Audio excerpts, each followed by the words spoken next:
Welcome back to our channel, soap fans. Today is a beautiful, drama-filled day in Los Angeles, and we are absolutely thrilled to have you here with us. We have a massive, explosive breakdown for you today, so grab your favorite drink, buckle up, and let's dive straight into the heart-pounding action. The crashing waves below the Cliff House are absolutely nothing compared to the apocalyptic tsunami of betrayal that is about to obliterate Steffy Forrester and John Finnegan's marriage. We are plunging straight into the Friday, July 17th episode of The Bold and the Beautiful, and let me tell you, the stakes have never been higher. The lines in the sand are being drawn, blood feuds are exploding, and romances are being shattered into a million irreversible pieces. We are looking at a catastrophic collision of epic proportions, and nobody in Los Angeles is walking away unscathed. Let us start with the absolute madness unfolding at the Cliff House. John Finnegan is about to make the single most dangerous, delusional, and marriage-destroying mistake of his entire life. For weeks, we have watched Finn slowly but surely slide back into the toxic, manipulative web of his birth mother, Sheila. Finn has been singing a completely different tune lately, hasn't he?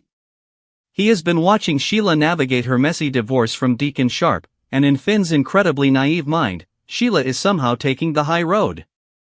He looks at this notorious, ruthless villainess and actually sees a reformed woman. He sees a mother who is trying to evolve. He has even looked Sheila in the eye and told her that he is proud of her. But pride is one thing, inviting a lethal threat back into your home is another universe entirely. Sheila, sensing the ultimate vulnerability in her son, has planted the most toxic seed imaginable. She has asked Finn to go to bat for her. She wants Finn to convince Steffy to give her a chance. At first, Finn had the common sense to shut this down. He knew the boundaries. He knew the absolute, non-negotiable ultimatum Steffy laid down regarding Sheila. He knew that even bringing her name up was playing with fire. But Sheila's manipulation is world-class. After talking with her, Finn has convinced himself that he and his wife need to have a serious discussion about reopening the door to the monster who nearly murdered them in a dark alley. Finn is walking into the Cliff House with a ticking time bomb in his hands. He truly, genuinely believes that the current circumstances might actually get Steffy to see Sheila differently. He thinks the divorce, the supposed high road, and the passage of time have somehow erased decades of psychological torture and bloodshed. When Finn looks at Steffy and drops the bombshell that Sheila visited his office, the temperature in the room is going to plummet to absolute zero. Steffy Forrester is staunchly, fiercely, and violently against having Sheila in her life. This is not a negotiation for Steffy. This is a matter of survival. When Finn suggests that it is time they consider letting Sheila back into their lives, Steffy is going to erupt in a volcanic fury unlike anything we have ever seen. The sheer audacity of her husband asking her to welcome her attempted murderer back into the fold is going to shatter Steffy's reality. She is going to look at the man she loves and see a complete stranger. Steffy's reaction is going to be swift, brutal, and uncompromising. She is a mother protecting Hayes and Kelly. She is a survivor protecting her sanity. She will unleash a verbal assault on Finn that will shake the very foundations of the Cliff House. How could he betray her trust? How could he be so blind? Finn will try to defend his stance, arguing that Sheila has changed, that she is hurting, that she is family. But every word out of Finn's mouth is only going to drive a massive, unbreachable wedge deeper into their marriage. This is the ultimate crossroads. Shin is facing a marital apocalypse, and if Finn continues to advocate for Sheila, Steffy might just pack her bags, take the kids, and end this marriage once and for all. The tension is suffocating, and the fallout will be legendary. Meanwhile, across town at the opulent Forrester estate, another catastrophic confrontation is tearing a young romance to absolute shreds. The Forrester family has officially declared a ruthless, unforgivable corporate and personal war against the Spencers, and young Will Spencer is caught directly in the crossfire. The Forresters have completely written off Will. As far as they are concerned, he is enemy number one. Why? Because of the ultimate betrayal orchestrated by Logan Designs. Katie Logan and Bill Spencer executed a masterful, cutthroat ambush by poaching Hope Logan and launching her debut fashion show right under Forrester Creations' nose. It was a calculated, devastating strike that hijacked the industry's attention and humiliated the Forrester legacy. And because Will is a Spencer, and because he is a member of the Spencer Company, the Forresters view him as an active participant in this attack. They have drawn a massive line in the sand, and Will is standing on the wrong side of it. Will is absolutely spiraling. Ever since Electra Forrester moved out of the beach house, his entire world has been crumbling. He is desperate, heartbroken, and completely consumed by his love for her. He knows he has other options. He knows Melissa Dillon is waiting in the wings, eager to swoop in. But Will's heart is set entirely on Electra. He cannot eat, he cannot sleep, and he cannot accept that a corporate fashion war is going to dictate the terms of his personal life. Driven by sheer desperation, Will sneaks onto the Forrester estate, risking the wrath of the entire family, just to plead his case to the woman he loves. Electra is paralyzed. She loves Will, but she is a Forrester.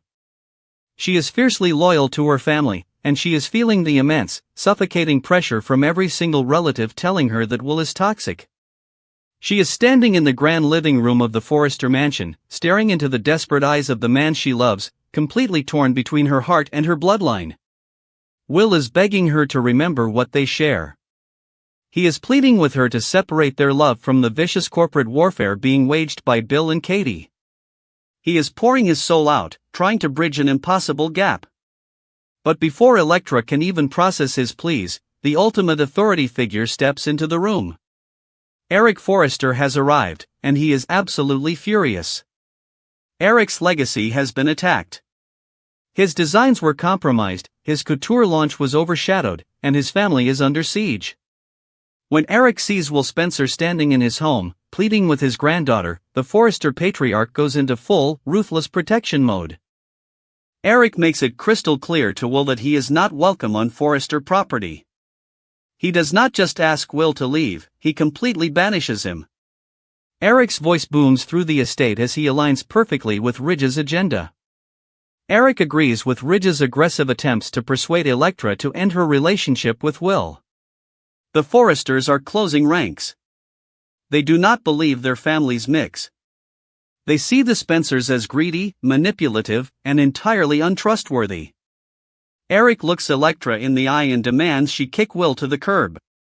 He demands she sever all ties with the Spencer heir immediately. The humiliation Will experiences in this moment is absolute. He is standing in the home of the woman he loves, being treated like a criminal, a trespasser, and a parasite. Eric's words are like daggers, slicing through any remaining hope Will had of reconciling with Electra. And the most devastating part? Electra does not fight back. The pressure is too much. The family loyalty is too strong. Electra caves to Eric's demands and tells a shattered Will that he has to leave. She tells him it is over. Will stumbles out of the Forrester estate, his heart ripped from his chest, his pride completely decimated. He is a man who has lost everything in the blink of an eye. His family is at war, his girlfriend has abandoned him, and he has been violently rejected by the very people he tried to make peace with. Will is spiraling down a dark, dangerous path of self-doubt and misery. He needs an escape. He needs a place where the name Forrester does not matter. He needs refuge. And that refuge is the neon-lit, chaotic sanctuary of the Bikini Bar. Will drags his broken spirit into the Bikini Bar, looking for nothing but a cold beer in total isolation. He slumps onto a couch, the weight of the world crushing his shoulders. He is questioning everything. Is Electra really worth this agony? Is his family's corporate war going to destroy every chance he has at happiness? The questionable viability of their future is haunting him. He is seriously wondering whether he should just give up, surrender to the chaos, and move on. But in the soap opera world, vulnerability is a magnet for opportunists. Enter Melissa Dillon. Dillon has been watching from the sidelines, calculating her moves, waiting for the perfect moment to strike. She knows exactly what is going on with Will and Electra. She knows the Forresters are tearing them apart. And when she spots a miserable, heartbroken Will sitting alone on the couch at the Bikini Bar, she sees her golden opportunity. Dylan is not going to let this moment slip through her fingers. Dylan approaches Will, her eyes full of feigned sympathy but her intentions completely predatory. She probes him. She asks him what happened. She knows exactly what happened, but she wants him to say it. She wants him to admit that Elektra rejected him. Will is defensive. He is angry. He demands to be left alone. He tells Dylan he just wants a beer and some peace. But Dylan is relentless. She signals the other women at the bikini bar, and suddenly, Will is swarmed. The ladies at the bikini bar attempt to cheer him up, to distract him, to pull him out of his dark spiral. They are laughing, flirting, and pouring drinks. Dylan is positioning herself as the ultimate alternative to Elektra. She is showing Will a world where he does not have to fight for acceptance, where he does not have to battle Eric and Ridge Forrester just to get a date. Dylan is offering him an easy, painless rebound. Will is sitting there, surrounded by temptation, drowning in his own heartbreak. He looks at Dylan.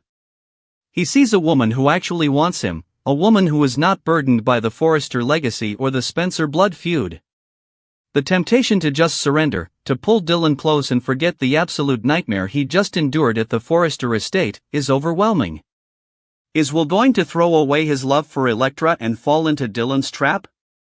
Is he going to let the Forrester rejection push him into making a massive, life-altering mistake tonight at the bikini bar? The drama is escalating at a terrifying pace. Steffi and Finn are on the verge of a catastrophic divorce over Sheila's sinister manipulation. Eric Forrester has officially declared war on Will Spencer, banishing him from Elektra's life forever.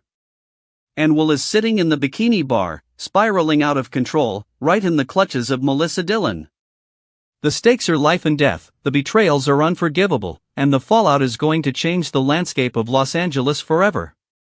What happens when Steffi explodes on Finn? Will Dylan steal Will's heart forever? Drop your wildest theories below and hit subscribe for our next breakdown.